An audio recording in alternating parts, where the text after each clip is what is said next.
Today on Q&J, that's not a Lancer.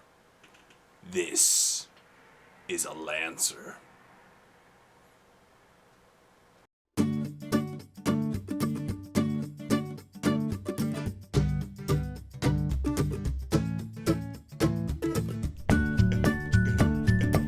Q and J.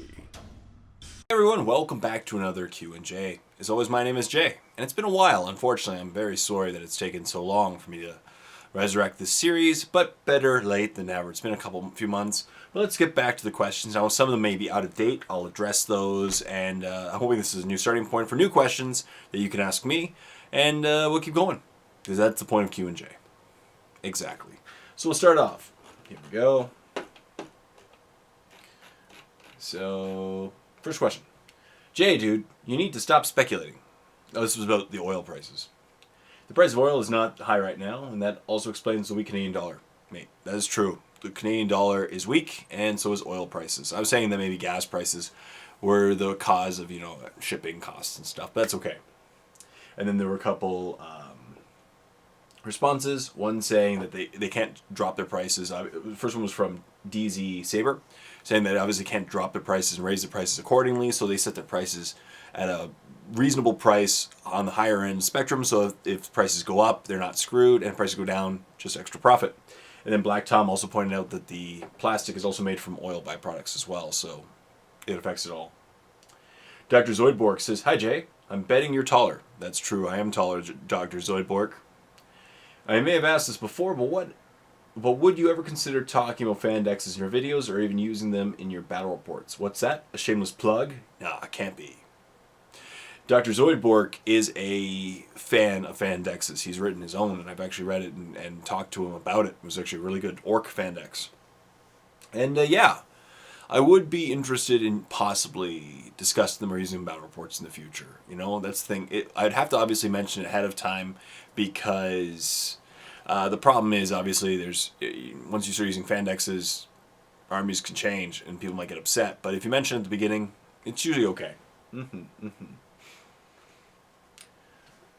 C. Mooley, or CM Muley, C. Mooley, says, "Hello Jay, I was shocked to find out that your last Q&J that I am much smaller than you. It's unfortunate, but it's true.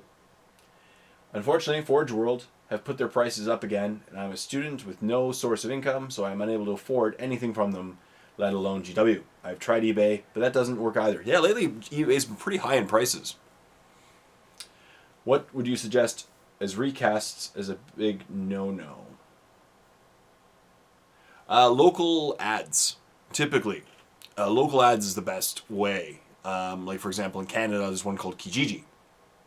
And Kijiji, Kijijiji, Kijiji, I think. I don't know. Some number of J's. Kijiji. And local ads is typically, talk to your local people. Usually they're the ones who have recently gotten out of the hobby or want to switch around. You can get it for best prices possible, and there's no shipping.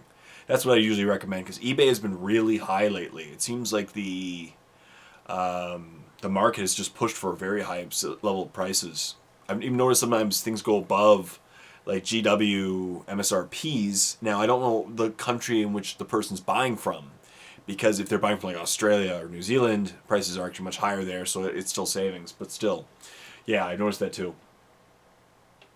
Also meets, like swap meets for gamers, like tournaments.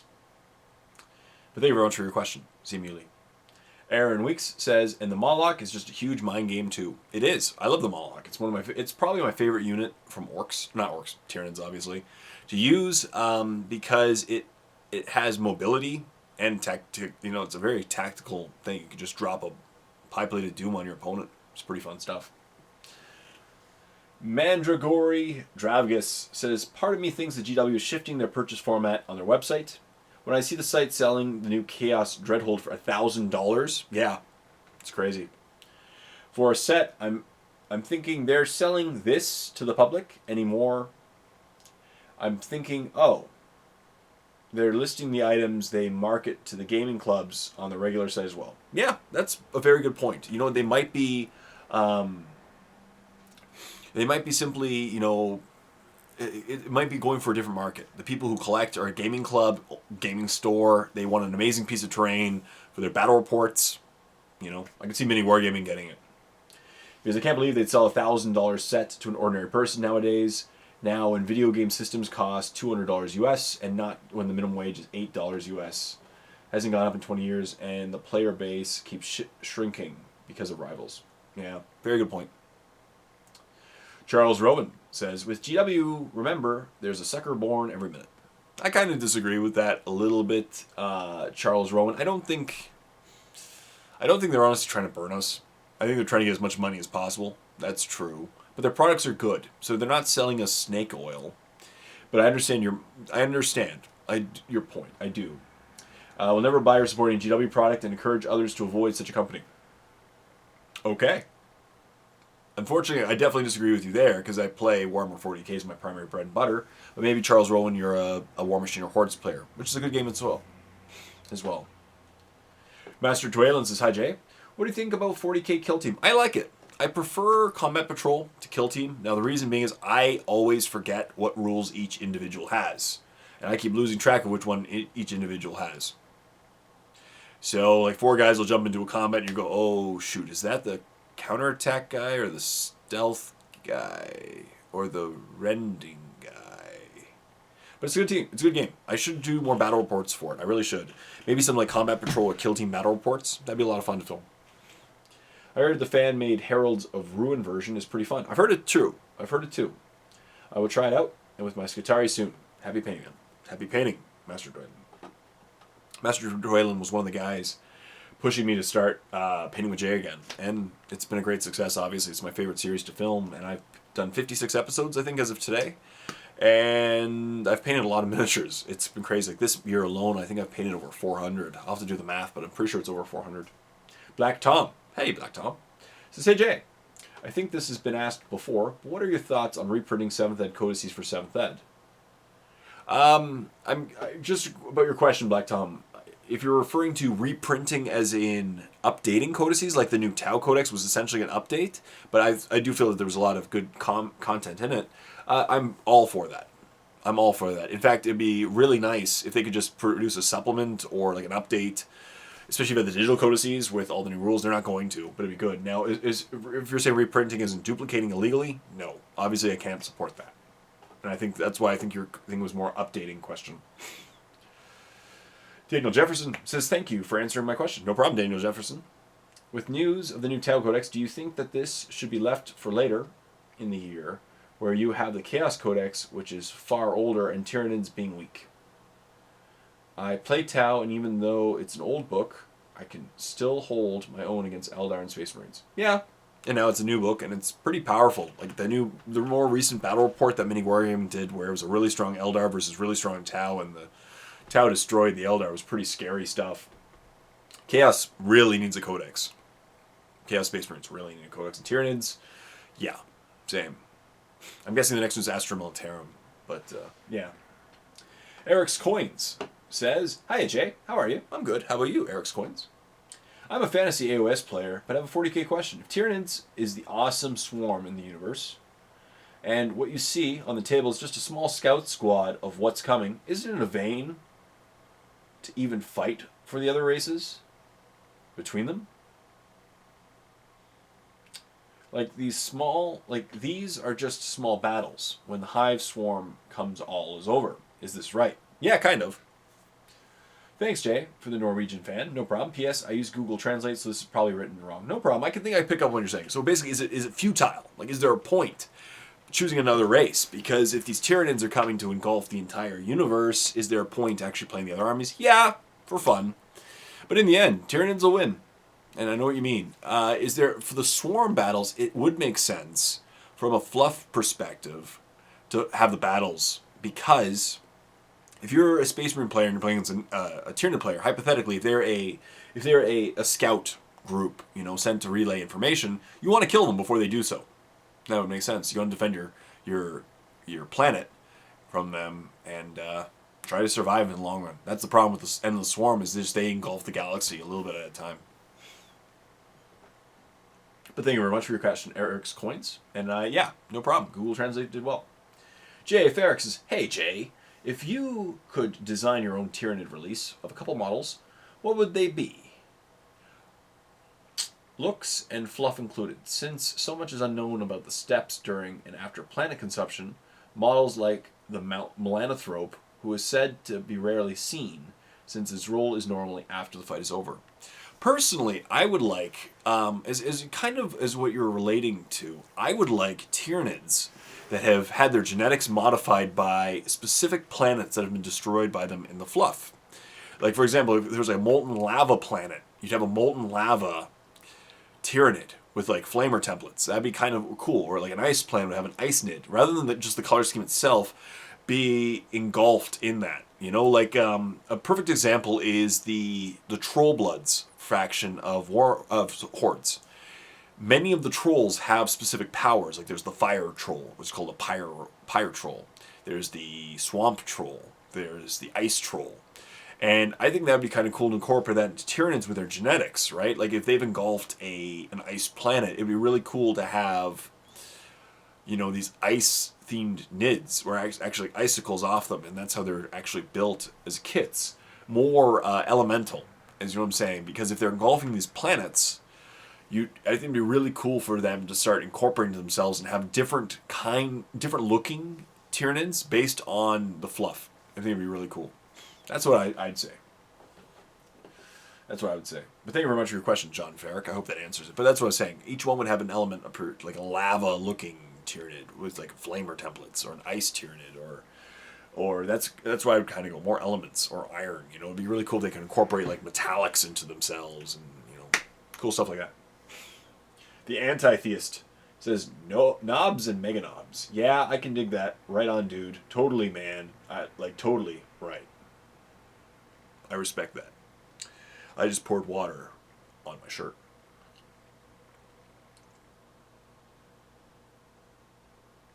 Sorry, I have a bit of a cold. So I'm just drinking water. It's all good. Finlay says, "Ferd." Engineer Jeff says, "I'm taller." Are you, Engineer Jeff? Are you? We'll have to find out one day. I'll see you at Adepticon. You'll probably be there. Aaron Weeks says, "Hey Jay, question. From when you mentioned Dark Eldar, do you think that part of the reason not many players play Dark Eldar is because of the high skill cap that is required to make them look half decent on the battlefield via painting?" Possibly. I think there's a few reasons. Number one, they are one of the armies that didn't get a lot of love. They don't get much love at all. They are one of the most neglected armies from 40k, in my opinion. Adeptus Aurorita's number one, long shot. Dark Eldar really didn't get that much love. Even when they got their 5th edition Codex. 5th edition, yeah. They only had like a month of themed from Games Workshop, got all their models at once. It was kind of goodbye. There's that, you know, that aspect. They don't get a lot of love and a lot of support from GW, so they haven't gotten a lot of love from the community. B, they're one of those armies that has a lot of models and vehicles per army, and that can be intimidating cost-wise or painting-wise, as you mentioned, because not only is it expensive, they're hard models to paint. You know, I highly recommend airbrushing for Dark Eldar, since they are very curved miniatures and have nice sweeping like really nice, you know, curving lines to them. They're actually quite difficult to paint, but they look great when done well. So that's another reason. Some people don't like their fluff. Like Mini Wargaming, I know, hates their fluff, but yeah, I'd say that they don't get a lot of love, and really, even their updates, they don't get a lot. As I said, they don't get a lot of love from Games Workshop. They're a very high model count. They're one of those armies with a very high vehicle count, especially per army. Right? You can have a transport for every squad, and still, you know, tons of models. So that's what I think. Scarcat says, "You are taller than I am." I know. Will you be going to War Masters? No. I wanted to, but I kind of forgot about it and went to work. Or the Michael Mudd Memorial? Also no. The reason being was I could only book off one weekend that month, and I already promised I was going to go to Brawl in the Hall, and so I couldn't go to the Michael Mudd, which was the following weekend. or the Berry Bash in February? Possibly. I think the Berry Bash in February is actually the same day as the next Brawl in the Hall, so I'll have to double check. But I'm definitely up for going to foreign tournaments. I just got to get let's make sure I have a card that day. Aaron Weeks says, thing we have to think about is how expensive the resins are for the models. I work in paint factory making flooring products, and some of the resins, I think you're talking about the masters or the molds we used are over $2,000 a liter. 200 drum, liter drum. Oh, I guess the resin, specific resin material. Yes, the one that GW uses isn't that expensive, I'm pretty sure. But I do agree. You must take into consideration cost of producing. I'm pretty sure it's the molds that actually are the expensive part from GW. From what I hear, the resin's actually quite cheap. I could be wrong. Dr. Deathmonger, this is another great video, Jay. Thanks for answering my last question. No problem. Do you read any of the fluff from Black Library? Nope. I don't read. I think I'm actually, I don't know, and maybe we just never got tested, but I'm pretty sure I'm dyslexic. Yeah. Or I'm not a very good reader. Let's just say that. And if so, do you have any favorite author? No. I did sit down and have a conversation one day with, what was his name?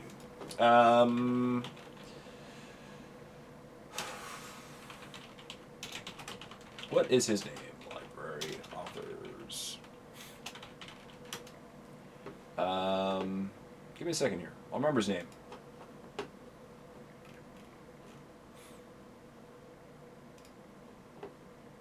His name is...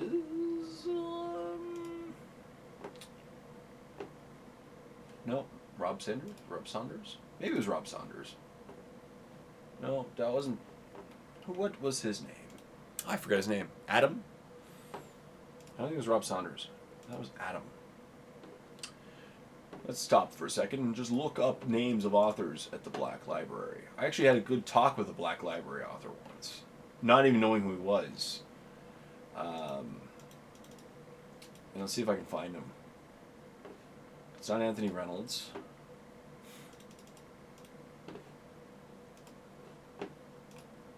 No, not Chris. No, not Rob Saunders. Ooh, what was his name? I forgot his name. I once talked to one of the authors for a very long time at Adepticon. I was at the VIP party, and I just had a long talk with him. He's a really nice guy, and I found out afterwards that he was the kind of the guest of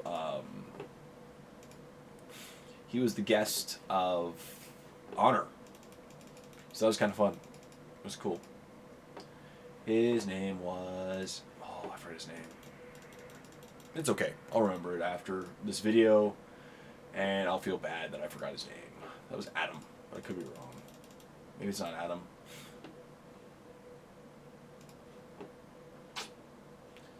Yeah, I'll have to remember that after. Darn. Darn it. What is his name?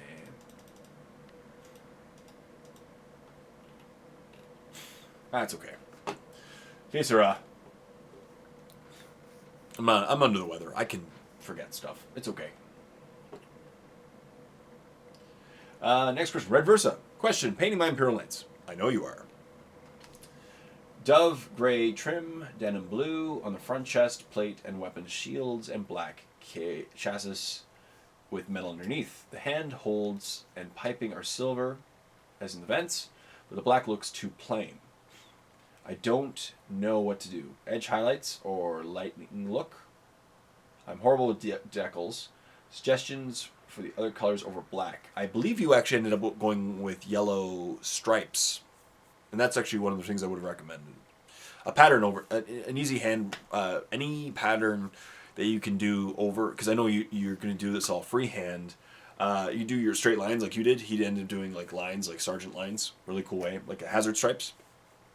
Hazard stripes is one of the easiest things if you want. Lightning pattern would be cool.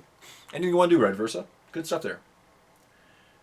You could do a dark gray, wash it down with black, then edge highlighting with a lighter. Yeah, that's the other option. If you want to actually highlight up the black, use grays, dark grays, or dark blues, depending on what you want to do. You go either the dark grays, like gray liner, or a very, very dark blue. And you can use either of them to highlight up your black to make it less boring. Yeah, thank you very much for your comment, Paul Evans. DZ Saber, once again, says, being a scale and railroad model builder, as well as a 40k player, I have to say that my cost of GW's kits are on par with similar sized kits from all these other hobbies. That is true. Like, we're not the only ones with expensive hobbies. I used to be a collector of H or HO. I forget which scale. H or HO. I think it was HO scale trains. It can get very expensive. An engine could be hundreds and hundreds of dollars. However, their kits priced over $100 are generally a bit higher compared to those hobbies from what I have experienced. Cool. Very good comment.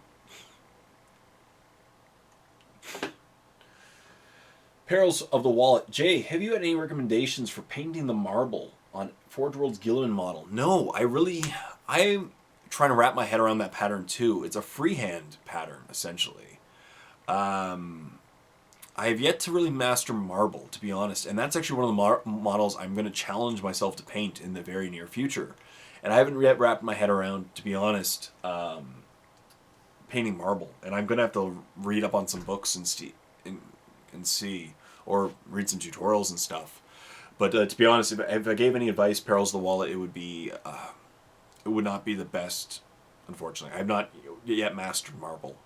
But I do agree it's a very big challenge. And when I eventually paint it up, I'll let you know. The Man Among All. $99 Australian for 5 Sigmarine models, excluding shipping / postage. I wonder what the minimum to get free shipping is in Australia. They are maximizing profits over the hype of new models, which is the weird way of trying to revive the fantasy side of the hobby. That's true. They are trying to revive the fantasy side of the hobby. But it's the thing, like the new Sigmar, what are they called? Age of Sigmar models look pretty cool. I like them. Gareth says, you must live in a weird country. You have to realize that the economic difference between the United Kingdom and Australia is huge. Also, they have to ship to an island. I realize the markup Australia has to deal with in everything sourced internationally. But that aside, the newest models from GW are all still overpriced everywhere in the world. Yeah, they're very expensive. That's the thing. The cost has gone up. GW is profit-driven right now. And I agree. They are profit-driven. They have investors, and their goal is to maximize their profits. And that's their new business model. But that doesn't mean their models aren't awesome. I mean, not their business model. Their actual models. Their figurines, miniatures are awesome. And I like them. I like their games. I like their miniatures. And that's why I keep playing. It's not for the cheapness. No. Mini Warzones. Says, Jay, have you ever considered running a narrative campaign? Yes, I have.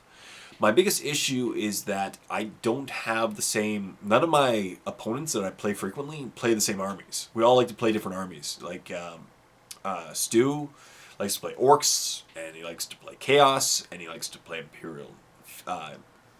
He has an Imperial Knight army now, and he likes to play Imperial Guard.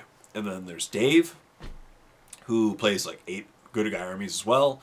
And so that's the thing. I would really love to do it if I had a friend who I was in Peterborough that I was teaching and that we could play games. I was thinking of really doing one like Tyranids versus Orcs, because they're 2 armies that I have tons of models for that I could get a really epic narrative campaign for.